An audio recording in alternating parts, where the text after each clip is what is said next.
Hello साथियों, कैसे हैं आप सभी।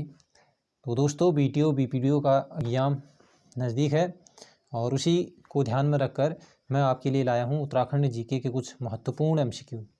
साथियों, इस वीडियो को बनाने का और आपके लिए लाने का एकमात्र उद्देश्य मेरा ये है कि बीपीडीओ का एग्ज़ाम बहुत ही नज़दीक है अब। तो मैं चाह रहा हूँ कि थोड़ा बहुत भी मैं कुछ भी आप लोगों की मदद कर पाऊँ, तो वही चीज़ मैं आप लोगों के लिए करने की कोशिश कर रहा हूँ। तो इस सीरीज़ के भीतर साथियों, मैं ऐसे प्रश्न लाने की कोशिश कर रहा हूँ या मेरी आगे भी ऐसी कोशिश रहेगी कि जो परीक्षा के लिए महत्वपूर्ण होते हैं, ठीक है, उन्हीं प्रश्नों को मैं यहाँ पर लाने की कोशिश करूँगा। तो देख लेते हैं साथियों, आज का पहला प्रश्न, उत्तराखंड में सिविल वनों पर किसका नियंत्रण होता है। बहुत ही अच्छा प्रश्न है और ये प्रश्न आया हुआ है, ठीक है। तो उत्तराखंड में सिविल वनों पर किसका नियंत्रण होता है। ऑप्शन आपके सामने है, मैं सीधे आंसर पर जाऊंगा, ठीक है। तो अगर आप गए हैं ऑप्शन नंबर सी पर तो बिल्कुल आप राइट हैं, ठीक है। जिला दंडाधिकारी। सिविल वनों पर किसका नियंत्रण होता है साथियों, जिला दंडाधिकारी। यहाँ पर क्वेश्चन आंसर हम ज़्यादा डिस्क्राइब करने की कोशिश नहीं करेंगे, है ना, और कम से कम ही करेंगे। जहाँ आवश्यकता होगी मैं वहाँ पर ज़रूर करूँगा, ठीक है। चलिए, प्रश्न नंबर 2, उत्तराखंड में सहकारी सहभागिता योजना कब शुरू की गई। बहुत ही अच्छा प्रश्न है। उत्तराखंड में सहकारी सहभागिता योजना कब शुरू की गई। ऑप्शन आपके सामने हैं, मैं आता हूँ सीधे आंसर पर। तो ऑप्शन नंबर इसका बिल्कुल ऑप्शन नंबर ए में आप गए हैं तो बिल्कुल ठीक गए हैं। तो 2005 में इसकी शुरुआत की गई थी। किसकी, उत्तराखंड में सहकारी सहभागिता योजना। तो इन योजनाओं से संबंधित हो सकता है तो मैं एक वीडियो बनाने की कोशिश करूंगा जिसमें सभी योजनाएं सम्मिलित की जाएंगी, है ना। चलिए, प्रश्न नंबर 3, शैलोदय नामक पत्र के संपादक कौन थे। तो ऑप्शन आपके सामने हैं, तो इसका सही आंसर है option number C, Shivanand Nautiyal, ठीक है। शैलोदय नामक पत्र के संपादक कौन है, शिवानंद नौटियाल। लीलानंद कोटनाला की अगर हम बात करें तो ये थे, विरह नामक एक गढ़वाली रचना थी इनकी, विरह नामक की गढ़वाली रचना, ठीक है। विरह नाम से एक गढ़वाली रचना इन्होंने लिखी थी, ठीक है। और उसके बाद हर्षपुरी, ठीक, और पीसी जोशी तो आप जानते ही हैं। हर्षपुरी ने लिखी थी एक बोरो संघ, ठीक है, एक इन्होंने लिखा था बोरो संघ नाम से एक गढ़वाली रचना, ठीक, बोरो संघ। तो देख लेना, आप नए हैं नाम। और शैलोदय नामक पत्र, ये तो बहुत ही महत्वपूर्ण इंपोर्टेंट है, तो ये प्रश्न में बन सकता है। बढ़ते हैं प्रश्न नंबर 4, हरिद्वार नगर पालिका क्षेत्र कब बना था। ऑप्शन आपके सामने है, बताइएगा। तो इसका सही ऑप्शन है बिल्कुल डी, 1968 में, ठीक है। और आप लोगों ने बताना है कि मसूरी सबसे पुरानी नगर पालिका उत्तराखंड की, है ना। तो मसूरी नगर पालिका और अल्मोड़ा नगर पालिका और नैनीताल नगर पालिका, इनकी स्थापना कब हुई थी, ये चीज़ आपने बताना है, ठीक है। तो कमेंट बॉक्स में ज़रूर आप लोग अगर वीडियो देख रहे हैं और अच्छे से आप मेहनत करते हैं, समूह गौ की अगर आप लोग तैयारी कर रहे हैं, है ना, आने वाली परीक्षाओं की अगर तैयारी आप लोग कर रहे हैं तो ज़रूर कमेंट बॉक्स में कमेंट कर दीजिएगा कि मसूरी की स्थापना कब हुई थी, नगर पालिका की, अल्मोड़ा की और नैनीताल की। बढ़ते हैं प्रश्न नंबर 5, राज्य पुलिस अकादमी कहाँ स्थित है, बताइए। ऑप्शन आपके सामने हैं, चलिए मैं बता देता हूँ सीधे। बी ऑप्शन है, नरेंद्र नगर टिहरी में, ठीक है। नरेंद्र नगर टिहरी में राज्य पुलिस अकादमी है, हल्द्वानी में नहीं है, ठीक है। हल्द्वानी में नहीं है, इस चीज़ का ध्यान रखना। हल्द्वानी में क्या है, वन एवं पंचायत, वन एवं, लिख लेना अगर आप लोगों को ये चीज़ मालूम ना हो तो, वन एवं पंचायत प्रशिक्षण अकादमी बोल सकते हैं, ठीक है। प्रशिक्षण अकादमी ये है, क्या चीज़ है वहाँ, ये पूछ भी सकते हैं, इसको भी नोट कर लेना आप लोग। वन एवं पंचायत प्रशिक्षण संस्थान कहाँ है, या अकेडमी बोल सकते हैं। वन एवं पंचायत प्रशिक्षण अकादमी कहाँ है, हल्द्वानी नैनीताल में, ठीक है। ये चीज़ ध्यान रखना, तो इसको नोट कर लेना। और रुद्रपुर में आप लोग जानते हैं क्या है, उत्तराखंड क्या है यहाँ, ग्राम्य, ठीक है, ग्राम्य विकास संस्थान है। ठीक है, पूछा गया है बहुत सी परीक्षाओं में उत्तराखंड की। ठीक, तो आप लोग जान लेना, रुद्रपुर उधम सिंह नगर में क्या है, ग्राम्य विकास संस्थान, उत्तराखंड ग्राम्य विकास संस्थान। ठीक, देहरादून में तो आप जानते ही हैं बहुत सी चीज़ें हैं वहाँ, तो है ना, भारतीय वन्य जीव संस्थान है, वन अनुसंधान संस्थान है। चलिए बढ़ते हैं प्रश्न नंबर 6 पर। लौहसर पर्व कौन सी जाति मनाती है? लौहसर पर्व कौन सी जनजाति बनाती है भाई, बताओ। तो बहुत ही अच्छा प्रश्न है। ठीक है, ऐसे ही प्रश्न आजकल बन रहे हैं, तो विशेष तौर पर इन प्रश्नों पर आपने ध्यान देना है। और ऐसे ही महत्वपूर्ण प्रश्न ही लाऊंगा मैं, जो महत्वपूर्ण, जो परीक्षा के लिए ही महत्वपूर्ण होंगे। ठीक है, आजकल जो पैटर्न जो बना है यूके SSS का, तो उसी हिसाब से मैं प्रश्नों को यहाँ पर कराऊंगा। ठीक, तो बताइए प्रश्न नंबर 6, इसका क्या होगा सही आंसर? बिल्कुल, आप भूटिया में अगर गए हैं तो बिल्कुल सही है। ठीक है, तो इसका आंसर है भूटिया। लौहसर पर्व कौन सी जनजाति बनाती है? भूटिया बनाती है। लोभ, ठीक है, लोभ करके ऐसे ही याद रखना, या ऐसे भी याद रख सकते हो कि भूटिया क्या होते हैं। बिल्कुल, ये ठंड, जहाँ ज़्यादा ठंड होती है ना, भूटिया लोग निवास कहाँ करते हैं? तो जहाँ ज़्यादा ठंड, बर्फ़ गिरी रहती है ना, तो यानी कि वो, उनकी बॉडी क्या होती है, लौह होती है, लौह, तभी तो उतनी ठंड में रह लेते हैं वो, है ना। तो लौह जैसी बॉडी होती है किनकी? भूटियों की। ठीक है, तो लौहसर पर्व कौन हो गया? भूटिया जनजाति। ठीक हो गया, तो यही तरीका रहेगा मेरा पढ़ाने का, है ना। तो ये चीज़ आपको पसंद आएंगी तो ज़रूर एक कमेंट छोटा सा कर दीजिएगा कि पसंद आ रही है। ठीक, चलिए बढ़ते हैं प्रश्न नंबर 7 की ओर। पहाड़ पत्रिका के संपादक कौन है? पहाड़ पत्रिका के संपादक कौन है? ऑप्शन आपके सामने हैं, जल्दी से आंसर बता दीजिए। चलिए सीधे मैं आंसर बता देता हूँ, ज़्यादा टाइम लेता नहीं हूँ। तो ऑप्शन नंबर ए इसका हो जाएगा क्या सही आंसर? क्या हो जाएगा? A option, Shekhar Pathak ji. ठीक है, शेखर पाठक जी ने पहाड़ पत्रिका का संपादन किया था। तो वीडियो अगर आप देख रहे हैं तो पहाड़ पत्रिका का संपादन किस वर्ष हुआ था, वो वर्ष आप लोग लिख लीजिएगा, वो चीज़ ज़्यादा इम्पोर्टेंट नहीं है वैसे। ठीक है, तो शेखर पाठक पहाड़ पत्रिका के संपादक थे। बढ़ते हैं प्रश्न नंबर 8। किस नदी को राठ वाहिनी के नाम से जाना जाता है? बहुत ही इम्पोर्टेंट प्रश्न है। ठीक है, तो किस नदी को राठ वाहिनी के नाम से जाना जाता है? ऑप्शन आपके सामने हैं, तो बता दीजिए। अलकनंदा, भागीरथी, रामगंगा और टोंस।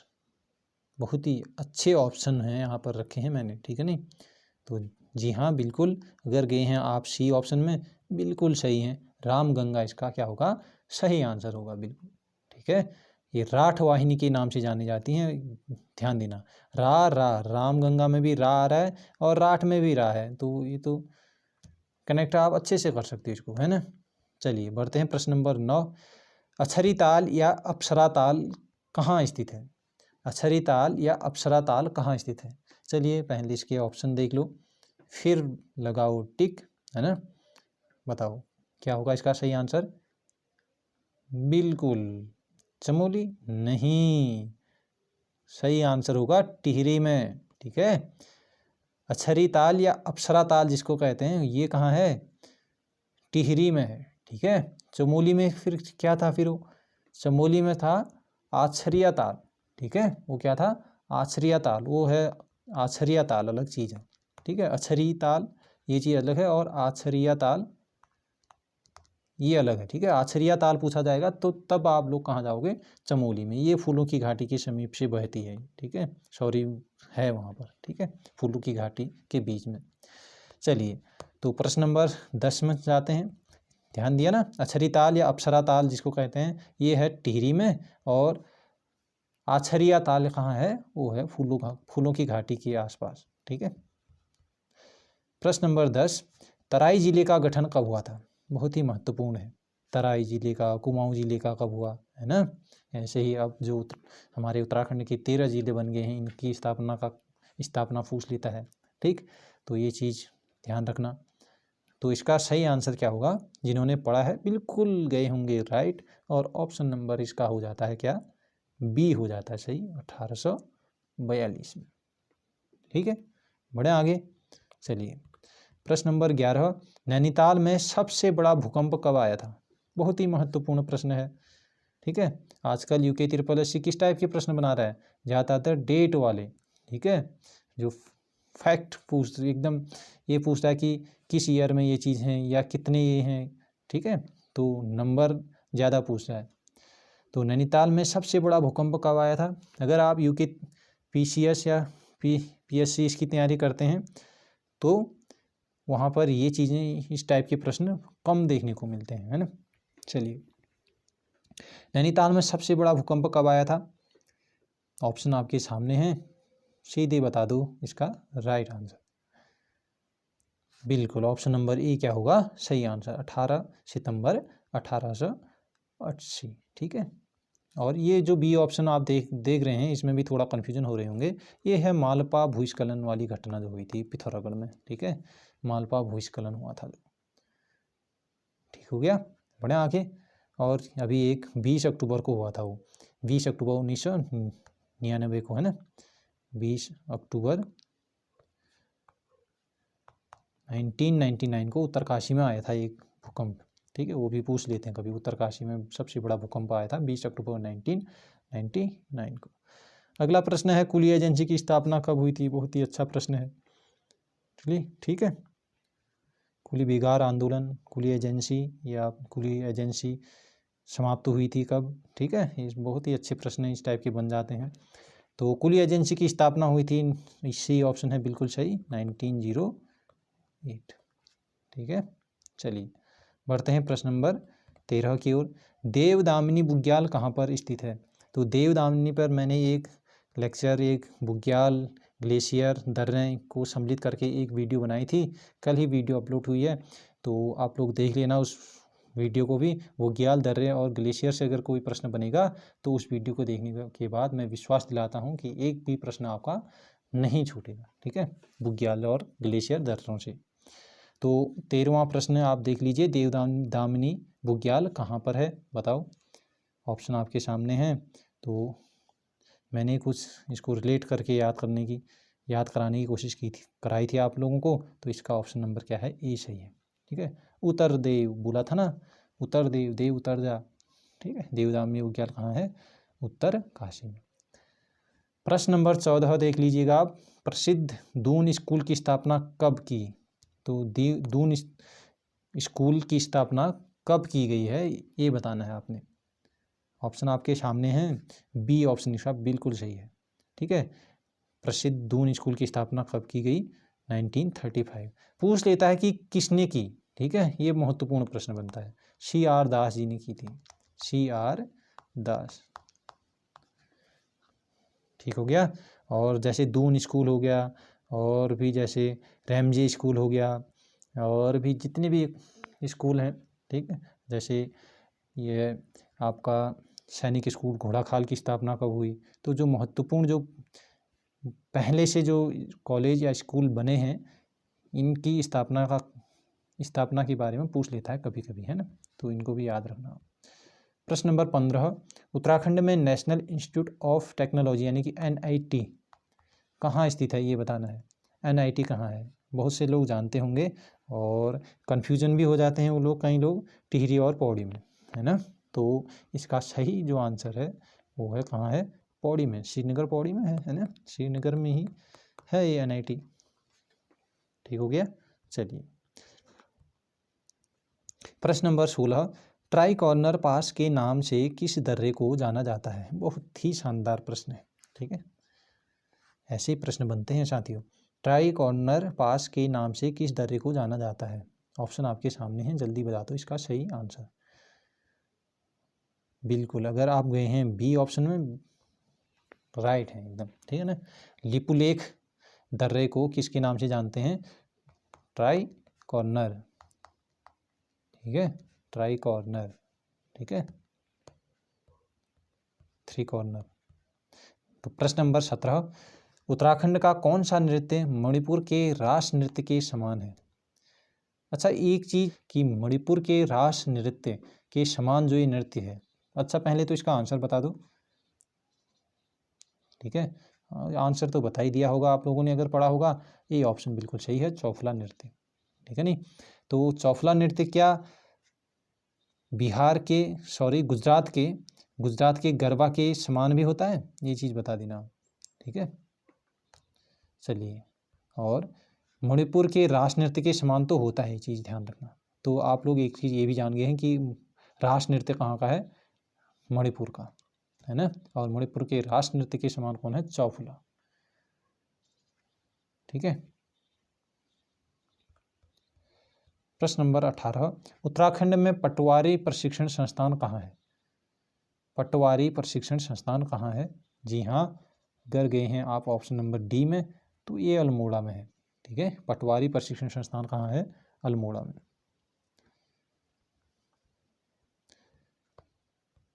नरेंद्र नगर में क्या है, पुलिस एकेडमी है। ठीक है, नरेंद्र अकेडमी यहाँ है नहीं, नरेंद्र नगर में। एक इस चीज़ को भी याद रखना आप कि पुलिस एकेडमी, अगर पूछेगा कि राज्य की पुलिस एकेडमी कहाँ है, तो ये है नरेंद्र नगर टिहरी में। ठीक है, नरेंद्र नगर टिहरी में। प्रश्न नंबर 19, महासू देवता मंदिर, शिव मंदिर जौनसारी किस शैली में बना है। जो जौनसारी का जो महासू देवता मंदिर है, शिव मंदिर, ये किस शैली में बना है, ये चीज़ पूछ रहा है। ठीक है, तो बताइए किस शैली में बना है। चलिए मैं बता देता हूँ इसका सीधे सही आंसर, और सही आंसर होगा सी ऑप्शन, हुंड शैली में। ठीक है, महासू देवता जो जौनसारी के प्रसिद्ध देवता हैं, है ना, जो देहरादून में हैं, है ना, ये हुंड शैली में बना है। तो कई बार पूछ लेते हैं कि ये मंदिर, ठीक है, ये मंदिर किस शैली में बना है। तो इसी सिलसिले में मैं कुछ मंदिर आपको बता देता हूँ तुरंत, और इनको आप नोट कर लेना। जैसे केदारनाथ, ठीक है, केदारनाथ किस शैली में बना है, बिल्कुल कत्यूर शैली में। केदारनाथ कत्यूर शैली में। ठीक है, और भी कत्यूर शैली में और कौन कौन बने हैं भाई, और कुछ नाम आपको याद आ रहे हैं, और मुझे तो कुछ ध्यान आ नहीं रहा है। आप लोग को कुछ कत्यूर शैली में और भी कुछ मंदिरों के बारे में आइडिया कुछ ध्यान आ रहा हो तो आप लोग कमेंट कर देना। ठीक है, और मुगल शैली में बना है बद्रीनाथ मंदिर का निर्माण किस शैली में हुआ है, मुगल शैली में। हुन शैली आपको मालूम हो गया, महासू देवता मंदिर। ठीक है, और एक हनौल, ये भी जौनसारी का प्रसिद्ध है ना, हनौल मंदिर भी हुंड शैली में, ये ध्यान रखना। ठीक है, और द्रविड़ शैली में देवप्रयाग का रघुनाथ मंदिर कहाँ है, देवप्रयाग में, है ना, देवप्रयाग।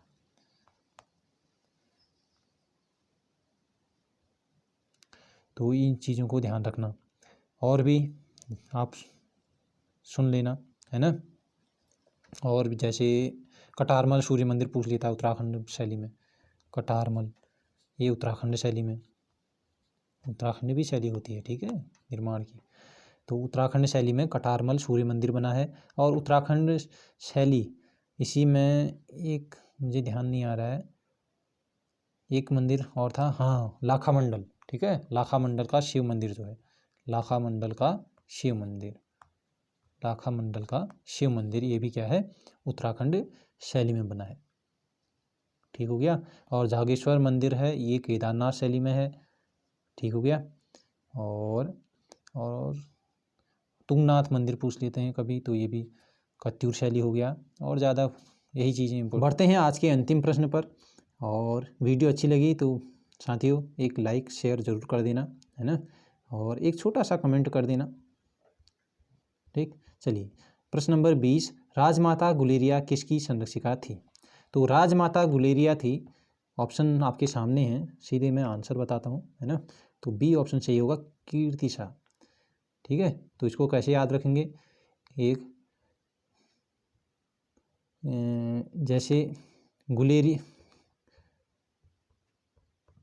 जैसे हम लोकल लैंग्वेज में कई लोग समझते होंगे, तो गुलेरिया मतलब जैसे कुछ खुशी मिलती है ना, कुछ कोई अच्छा वो होता है काम, हंसने को, खुश रहने का, तो उसमें हंसने को क्या बोलते हैं हम लोकल में, उसको बोलते हैं गुलर रहा है ना।